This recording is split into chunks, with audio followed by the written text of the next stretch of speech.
Hello, good morning again mga ka-reels. Pansin nyo guys na hindi lagi ako nagluluto ng pork or beef kasi hindi ako kumakain ng pork at beef. Lagi kong niluluto ay manok. So, ayan guys.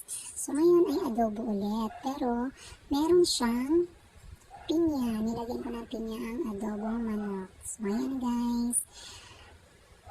Lulutuin na ang adobo para sa ating tanghalian. So guys, bago matapos ang video nito guys, shout out sa aking mga new followers. O ayun na guys, kahit mabagal yung mga followers ko, yung dashboard ko, at least guys, maintain yung pag-upload ng video.